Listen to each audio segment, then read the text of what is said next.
Welcome to Uspaxico. I am so excited to be here with someone very special. I've interviewed a few of my family members, but it's been a while since I got started, and I'm like, I need to interview my younger brother John. So finally, I'm here with John. Nice to have you, John. How you doing? I'm doing good. Happy to be here. Finally, I Yeah, know we've had some conflicting schedules. We're making it happen, so it's cool. yeah, it is. Alrighty. So, uh, well, I met you a long time ago when you were born. I've known Long, you long time at ago in a different galaxy. different continent, different country. So Yup. you were in the Spain part. You were born in Madrid, Spain, Mm-hmm. October 1980, and I saw you within hours of being born. I was there, enjoying holding you and bugging mom and asking her for food, her supper. Right. uh, Yeah. you don't remember this? You've heard of it, No, I've heard the but story many times. Yeah. yeah, yeah. So. All right. Well, we grew up together in Arganda, in La Poveda. So, um, man, let's talk a little bit just about childhood in general. Childhood, being raised in Spain, kind of some of the memories that come up. Maybe we can talk by themes, not necessarily a bunch of stories, but just Okay. so I don't know. When I tell you about what comes up to your mind when you think of childhood in La Poveda, Madrid. Um, I think just closeness within the community is just everybody and you feel like family, which is everything tight quarters. Yeah. Um, the gardener, the sweeper, the baker where you get the bread pretty much every day by Yep. name, and then your next door neighbor, you walk out like, oh, good morning, they're right there. And Hmm. so I don't know, there's just it's a constant flow. It's like a little village, like a modern village of big old you know Right. apartments and everything. So tight quarters is what I would think that what people in New York might feel like. Do you feel close to these people because Yeah. everything's close by and nearby? Yep. That's main thing that pops out first, I guess. Yeah. There's like you say, there's routines, and our apartments weren't huge, but Right. there was the bottom floor, and then four floors, and then each floor had four apartments, and that was Hmm. one entrance out of four, Right. and that constituted a bloque, right, a block, Hmm. and there was 8 blocks. So yeah, and so you help me remember about this. Did you go to kindergarten at the before going to elementary school? Did you go to a kindergarten? Um, I thought it was all everything was there from kindergarten to eighth grade in the same school. Maybe no No, I seem to first remember grade. there was something in maybe at least for one year in by the Iglesia Católica by down in el pueblo for one Yeah, year. Or was that Tim? You don't yeah. remember I that? don't remember. So it could have been, but Okay. I don't remember. Yeah. Okay. So you went from first to eighth grade in Yep. Federico Garcia Lorca. Yeah. That's right. So Jamie and I went there. Hmm. Tim went there. You went there. That was our school. So let's talk about Federico Garcia Lorca a little bit.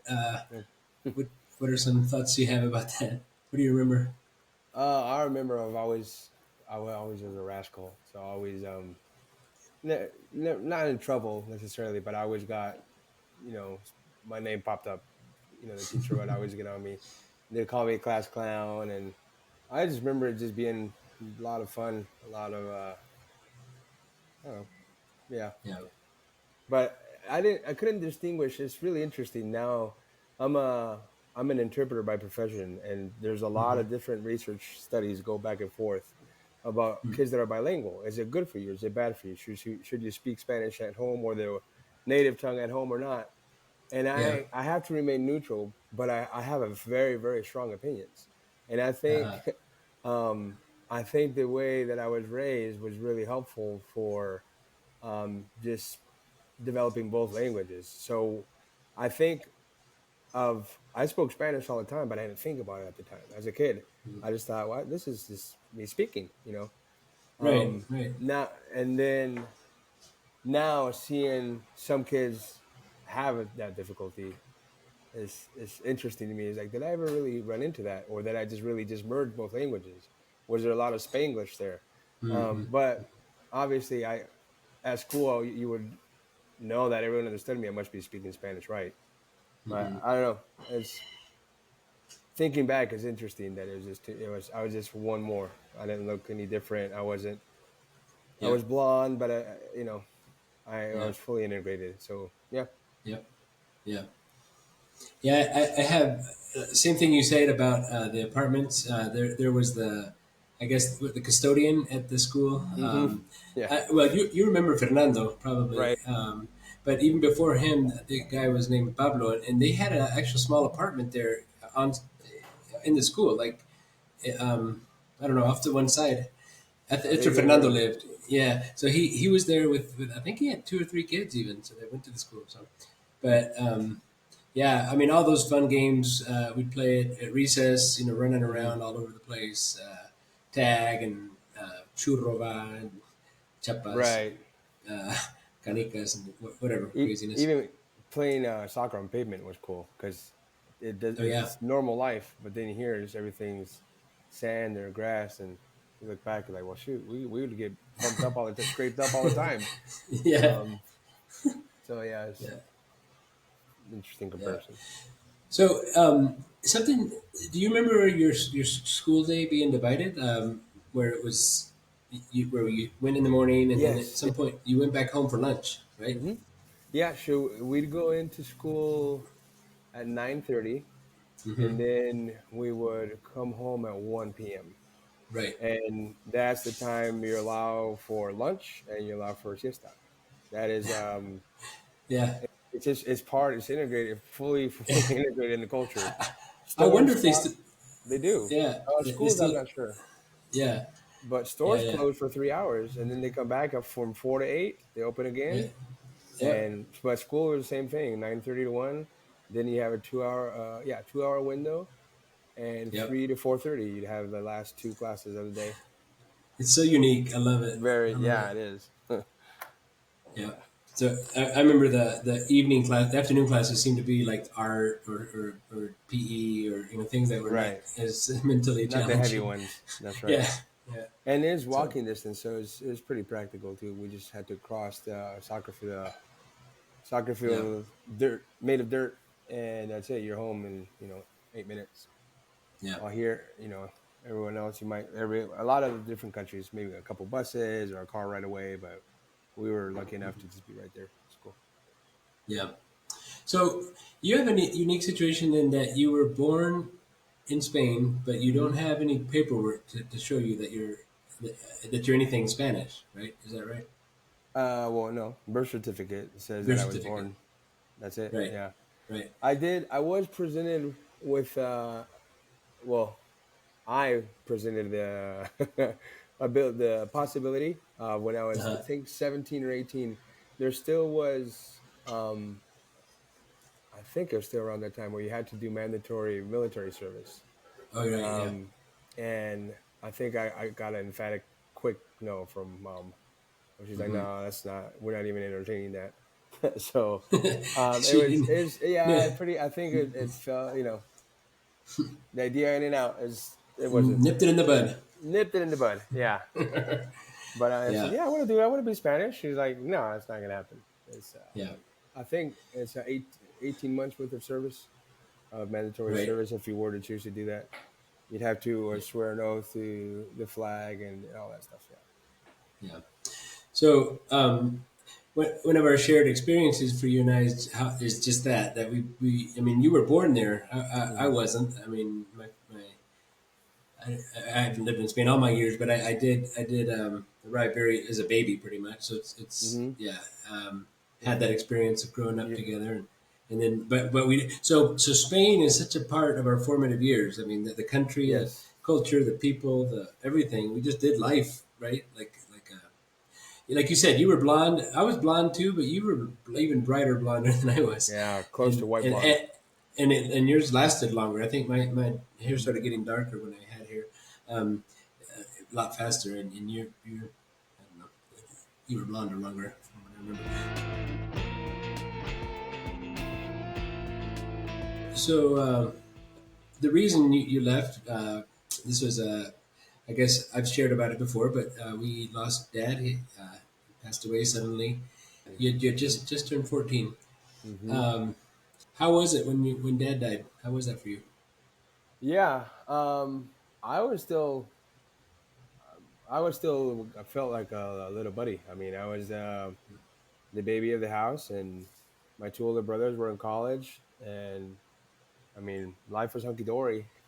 And then Right. there was a big drastic change. That dad was in charge of a lot of different things. So I felt like not I wasn't just losing a father. I was losing a big piece of the reason why we're there. He was a pastor of the church. He was a leader within the mission Yeah. that he was in, and so I don't. I not only did I feel lost, but I just felt a big impact, like a big hole. Um, Yeah. and yeah, it was just a lot, thinking what's next, because that's all I knew. I know that's all I know. Mom knew, but Yep. without dad fully involved in the ministry, you start to thinking after probably a few months, like, okay, well, what's mom gonna do Hmm. long term? But yeah, it never crossed my mind that there'd be a possibility of leaving Spain. That never crossed my Right. mind. Yep. Um, but it was just more of just getting through it and being there for mom. And um, yeah, I don't know. It was it was shock for probably a few months, maybe a couple of years, Sure. and then rebellious years came after that. But Hmm. yeah, There, there was a season, right? there was a Um, season. Yes. yeah. So mom met Mark, who her Mm-hmm. current husband, who she's actually been married to for 26 years now, after Mm-hmm. 24 years with dad. So when they decided to get married, and mom realized she was packing up everything in Spain and leaving, how was that transition for you? um, I as like I remember the movie Indiana Jones when I think it was the second one, Temple of Doom, when Yeah. they take the heart out completely, like Uh, completely, very, very, very painful. Because, mm, like I said just a few moments ago, the prospect of losing dad was one thing, but the part of losing my whole life was shook to be able to, or to have to leave. I yeah. even I was offered by three different families to stay in Spain, but Yeah. mom wanting to move, or ha- moving to California, and me being Yep. so young, I was just 16 at the time. She Hmm. said, "No, I think it'd be really helpful for you and me in the transition. You still have a couple years of high school left." I It's probably, I think, top three most painful um, moments in my life. Mm. Yeah. I wouldn't even say what order of where it Yeah. comes, but it goes back and forth top three, because I was leaving everything I knew, all my friends, everything that I grew up with. I stayed in missionaries typically bounce around, but I happened to be, I say, blessed and fortunate enough to stay in the same place, Yeah. same town for 16 years. Um, yeah, it was saying goodbye to everything, and knowing that it was probably for good, Hmm. because unless you come back on purpose and build your own life down the road as an adult, that was it. And yeah, it was, I think it brought us closer as brothers, Hmm. um more than any other moment in our lives, where that night, probably a couple nights before leaving, it was just, man, this is it. It's Yeah. completely uprooting our lives, and you know this will no longer be home. um yeah. Man, I hadn't traveled right back there for a long time, and as you're talking about it, I'm thinking, phew, Yeah, it's yeah. I remember you had to help me pack, because I spent like most of the night right outside our house with Yeah. saying goodbye to a lot of friend groups, and Right. just crying with them, laughing with them, and then I think I got home like 2 or 3 a.m. and you're packing my bag. I couldn't. I was sobbing on the bottom of the Yeah. bunk bed, and I physically could not do it. And you were even crying too. He said, "We have to. You have to. Going to the airport tomorrow morning, and we got to get rolling. This has got to go." And I Yeah. remember physically, I could not do it. And you're Wow. through your tears. I remember that vividly. Um, you helped me pack pretty much. So, Yeah. And I yep. guess in my case, I had the experience of I had to pack up and leave for college 2 years Right. You've done it before, before. you know. Correct. So I guess it's like this is a thing. This happens. Yeah. But for you, wow. I mean, even for me, I'm leaving home, going to college, but it's always like I'm coming back to my thing, to my whatever. For Hmm. you, it was like this is it, man. My This is thing it. is not going to be my thing anymore. Wow. Yeah, and I think that's why it was difficult for the goodbyes too with my friends. Is they knew too. And it Yeah. never was spoken, clearly spoken, but it was just. And Spaniards are very, very physical. Like even when you say hi to them, there's a pat in the back of the head, or you grab their hair, like "Hey, good to see you," and there was just constant hugs and cries and grabbing the back. Just very, very. I remember it being very physical night of just Yeah. Yeah. tight grips and after all that and releasing all that. Yeah, I think both sides knew. Uh, Hopefully, I see you at some point in life, but Yeah. Yeah. good luck with everything. Right? Yeah.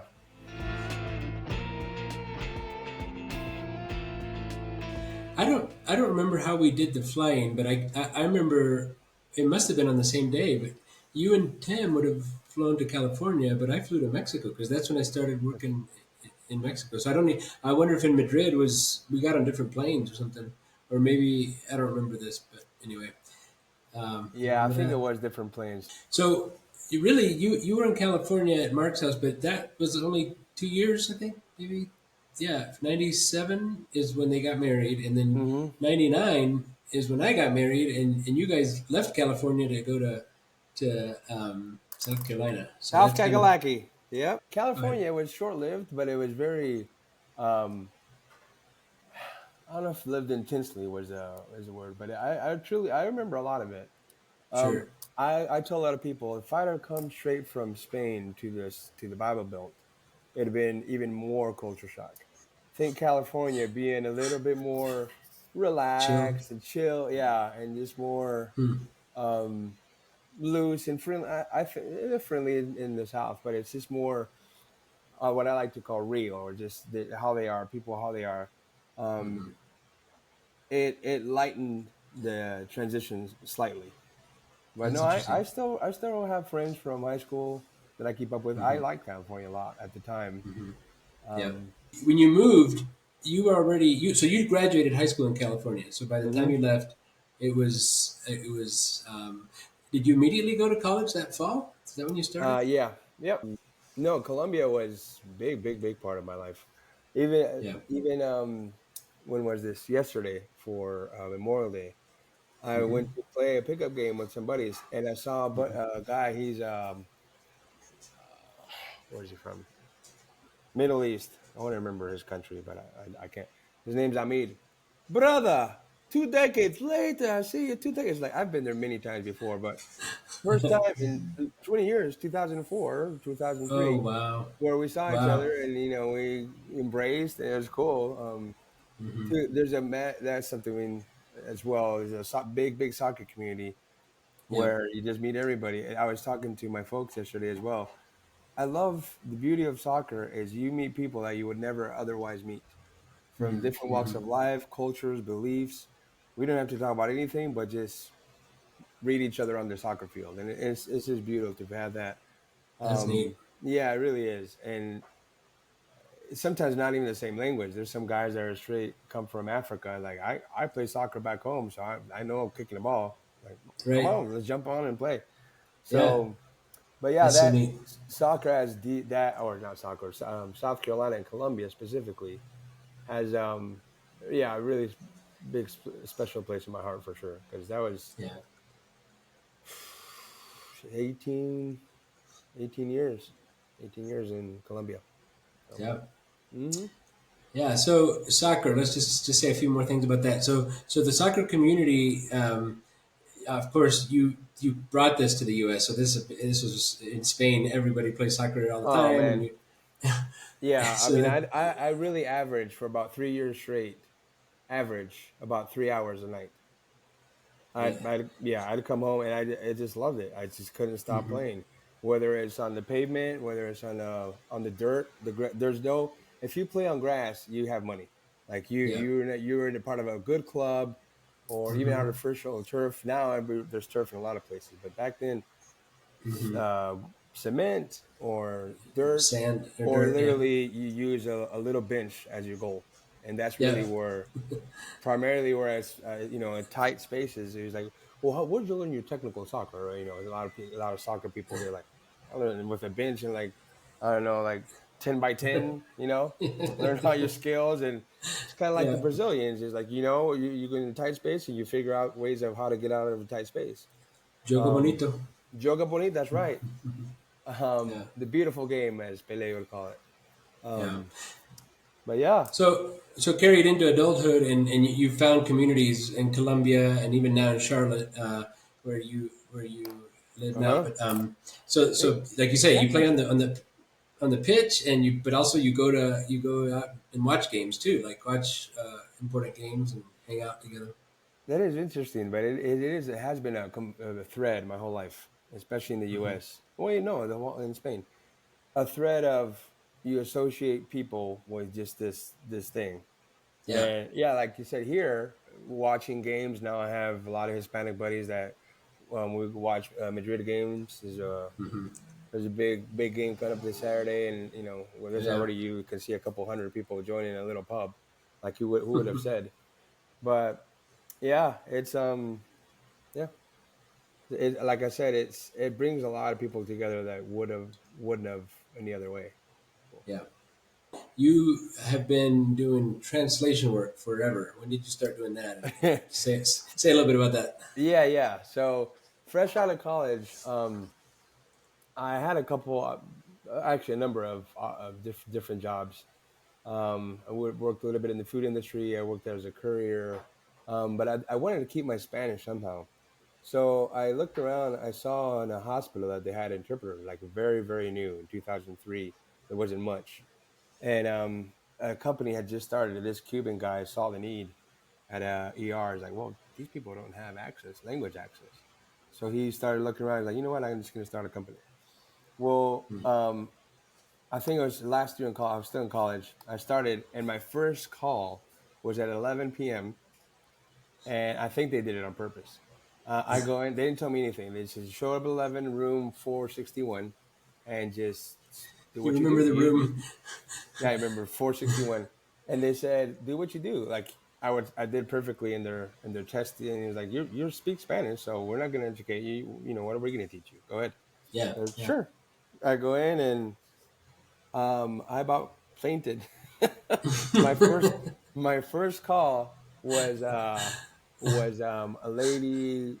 She was I don't want to get too technical or graphic here, but she was in the advanced stages of preparing. She was dilated as far along, and she was advanced stage to about to deliver, give birth.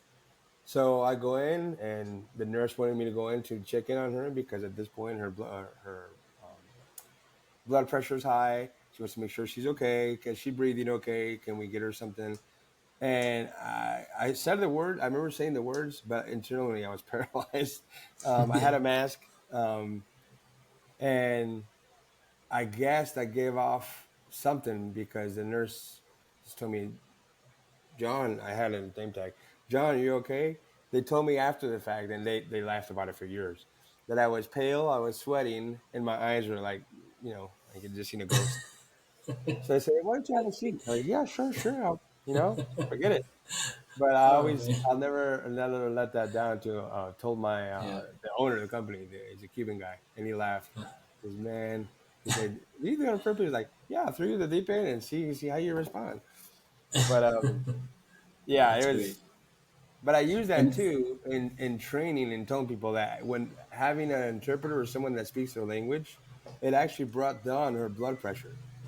Wow. And I always say, like, man, having someone available with someone that helps them, and that's how important that the Right. physical symptoms reflect a point of comfort and of Yeah. peace. That's cool.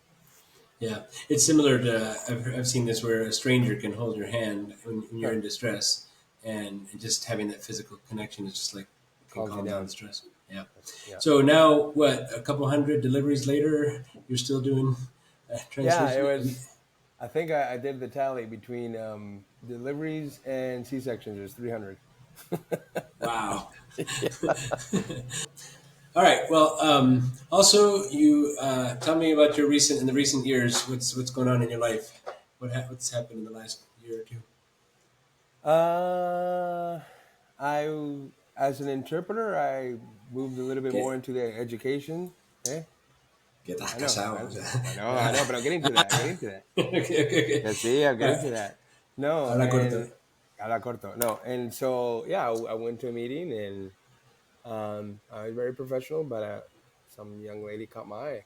She happened to be the dean of students, and she was involved in a meeting. They need different representatives, a teacher and administrator, da da da. And I was like, oh, she looks interesting. Hmm. Um, and I made sure I memorized her little name tag and scoped her out in the parking lot later. Like, let's do a little research on Facebook. And yeah, I hit her up and said, "What's up?" And she said, "Well, you know what? Yeah, I was later on." She said, "I was kind of curious and about to do the same thing." But no, we met for coffee, and our first date, I told her, I said, "You have this ability to just calm me down." And I don't know, that's I didn't you're what I didn't know I needed. That because I'm like so hyper all the time and full of energy, and she's just by just sitting there, just oh cool, and I was just oh you mellow me out. This is great. Um, yeah, and then dated a couple few years, 3 years, got engaged, and now it's enjoying the married life, going on the first year. So be 2 more months and be year one, and it's going Awesome. great. So yeah, it's really cool. Awesome.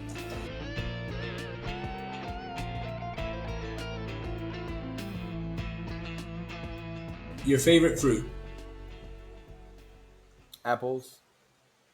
Dogs or cats? Cats don't exist. Dogs. Dogs will be in heaven. Sweet or salty? Most of the time, I say salty. Okay. Coffee, tea, or other? Oh, coffee. Big time, Coke or big time. Pepsi? Uh, I like to support Pepsi more, but I like Coke slightly better. Okay. Beach or mountain? Woo.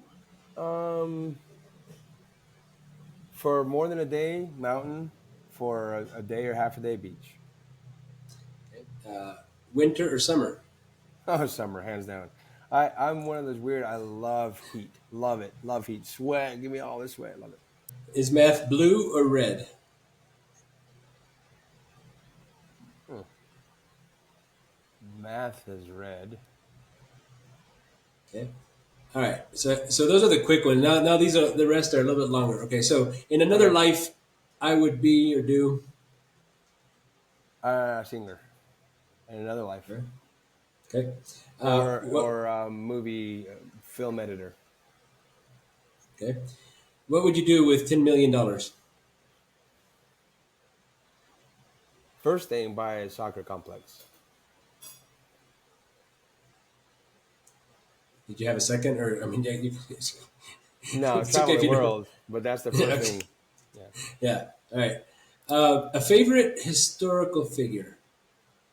Shoot, what's his name? Al Pacino with The Hmm. Godfather, and then a really very important coach that really is no nonsense that really marked me, and but that's for the past decade or so. Mourinho. People hate Hmm. him, and I love him, and I love that. I love him, and they hate him. Nice.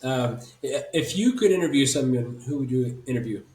Ooh, probably someone in the intelligence, high intelligence. Just the secrets of the last 60 years. I'd be very curious about. Hey, just give me. Let's shoot the breeze and just tell me, boom, boom, boom. If they could tell the Some truth. Yeah. like a former CIA director, that kind Former of CIA thing. director. Yeah, there you go. Okay. But not Bush Senior. Someone else. Right. Okay. Um, uh, what's a place you'd like to visit? Place I'd like to visit. I liked in 2011. I went to Japan and I really, really liked it. Maybe not the same city or region, but Japan in general. Yeah, Any favorite series? I think it's a toss up with Game of Thrones and Sopranos, but I'm currently watching House of Dragon, which is a prequel to Game of Thrones. Kind of cool, but Okay. yeah, A favorite movie? Godfather trilogy. Yeah, I could have guessed that one one. and two. People don't like the third, but to me, it's the whole story. Because Godfather to me is one, two, three. You can't separate them. But to me, is perfection. Yeah. How about a book you've really enjoyed? You know what? I really like Educated. And then last question: if you could call someone and say "I love you" right now, who would you call? My best friend that lives in Spain, he would be top.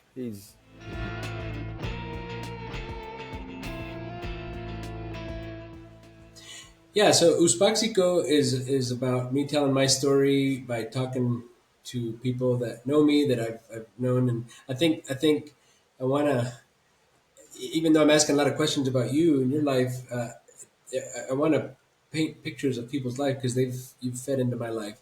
Mhm. So I've I just want to say a few things. I've appreciated being your older brother. I mean, from as early as we had pictures, I'm always there, like protecting you, and they would light Yeah, us all up, and my hands are there taking care of your head, so it wouldn't bob off like a baby and stuff. yeah, And but yeah, over the years, as we've grown into adults, I've noticed more of a friendship that has emerged. That's so when you started translating and when you started running your business, I'm like, man, John has a whole ability set that I have no idea about. Like I can't even relate to. It scares me, terrifies me to be an entrepreneur, start a business. So it's been fun to watch you be yourself, and just yeah, your boldness, your decisiveness. Like there's things about you that you were saying. Like I just can't chill. I'm more chill. Like I can be hmm relaxed a lot more. But so anyway, it's been fun over the years, and one of the things I really like is we have a lot of similarities. I think probably on the spiritual side of things, but when it comes to like current events, politics, we have very different views and stuff. And you know, soccer, we have similar views. I think I just love it that we can just be so close and love each other and just disagreeing sometimes about stuff, and that still doesn't tear us apart. So yeah, I just wanted to say that I'm just so thrilled to have you in my life. I'm like, oh, John, and yeah. Anyway, love you. Man, I love So that. so I never knew that. That was your perspective on the entrepreneurship and all that stuff. And so I yeah. know I really appreciate hearing you out that last few minutes. I want to keep that for my own personal records. That's cool. No, no, I tell you Yeah, that was very meaningful. I appreciate it. I love you too, man. yeah, yeah. Well, thank you for being a guest, and I'm gonna say so long for now. All right, Sounds good. thank you, man. Adios.